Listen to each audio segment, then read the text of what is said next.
कि हमारा बेटा नाफरमान है, सास ससुर पर मेहरबान है, साली पर मेहरबान है, ससुर को किबला कहता है,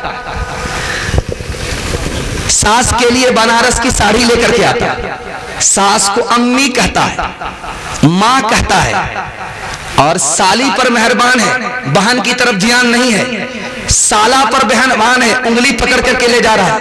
सारी खुदाई एक तरफ, जोरू का भाई एक तरफ। जिस दूध में छाली नहीं वो दूध बेकार, जिस घर में साली नहीं वो घर बेकार। जामिया जिंदाबाद। बस 3 पैगाम और रह गए, औरतों के हवाले से, जवान के हवाले से। जवान लोग सुनने के लिए तैयार हैं, दोनों हाथ उठाइए इंशाअल्लाह। बूढ़े लोग गलती से हाथ मत उठाइएगा। आप लोग इस दुनिया में जवान होने वाले नहीं, सीधा जन्नत में जाकर के आप जवान हो। जवान लोग कहाँ हैं? आज किसी भी बूढ़े से आप सवाल कीजिए, आपका बच्चा आपको कमा करके देता है तो वो यही बोलते हैं, सास ससुर पर मेहरबान है, हम लोगों की तरफ ध्यान ही नहीं है। 100 बूढ़े से आप पूछिए तो वो यही कहेंगे कि हमारा बेटा नाफरमान है, सास ससुर पर मेहरबान है, साली पर मेहरबान है, ससुर को किबला कहता है, सास के लिए बनारस की साड़ी लेकर के आता है, सास को अम्मी कहता है, माँ कहता है, और साली पर मेहरबान है, बहन की तरफ ध्यान नहीं है, साला पर मेहरबान है, उंगली पकड़ करके ले जा रहा है। सारी खुदाई एक तरफ, जोरू का भाई एक तरफ। जिस दूध में छाली नहीं वो दूध बेकार, जिस घर में साली नहीं वो घर बेकार। आइए देख लीजिए नाफरमान बेटा कैसा होता है, नाफरमान बेटा कैसे नाफरमान होता है। ये पैगाम आपको देने के लिए जा रहा हूं। कुछ याद रहे या ना रहे, इसको याद करके ले जाइएगा, आपका बहुत बड़ा फायदा होगा। आप देखेंगे कुछ लोगों को 6 उंगली होती है हाथ में, तो वो हाथ को छुपा करके रखता है, दिखाता नहीं। छंगुलिया बोलते हैं उसको, छोटी सी उंगली निकल जाती है। तो नाफरमान बेटे की मिसाल छठी उंगली की है कि आदमी मुंह छुपाता रहता है कि नाफरमान बाप बेटे का बाप जा रहा, मुंह छुपाता रहता, और उस उंगली को काट भी नहीं सकता कि तकलीफ इसी बाप को है। उस बेटे से रिश्ता खराब भी नहीं कर सकता, ये बेचारा मजबूर है।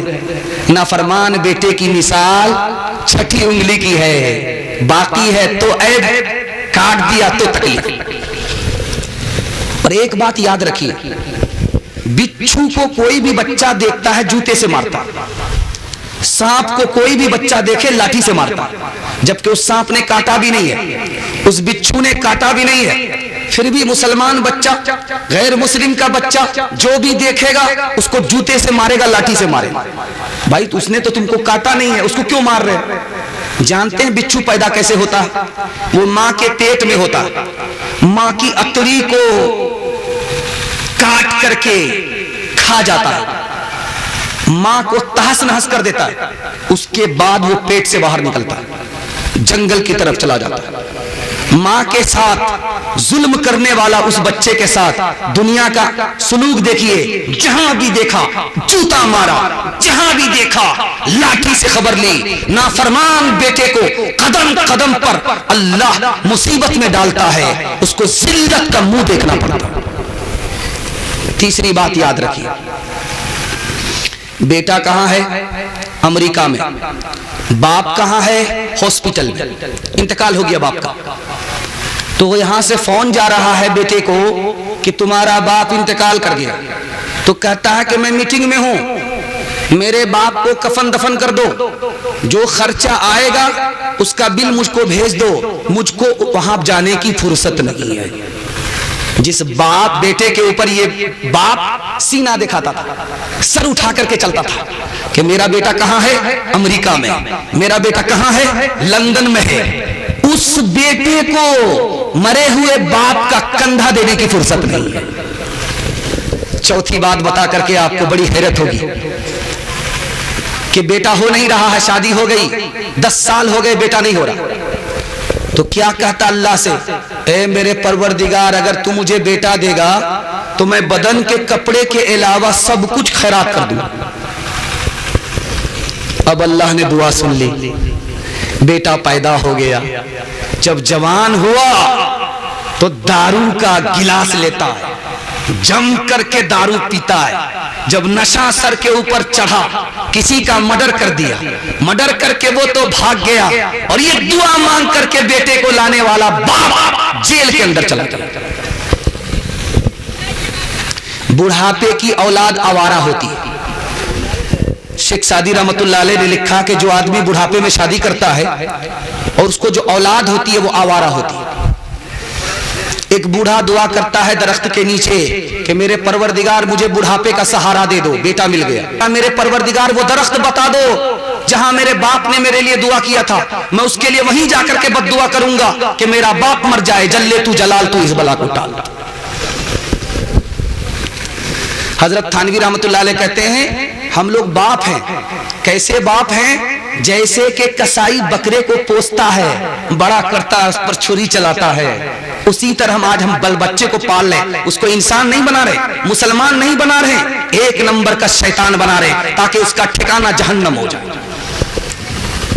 आप अच्छा खिला दीजिए, अच्छा कपड़ा पहना दीजिए, बड़ी से बड़ी जमीन खरीद करके बच्चे को दे दीजिए, बड़ा से बड़ा मकान बना करके दे दीजिए, बच्चा भूल जाएगा, बर्बाद कर देगा।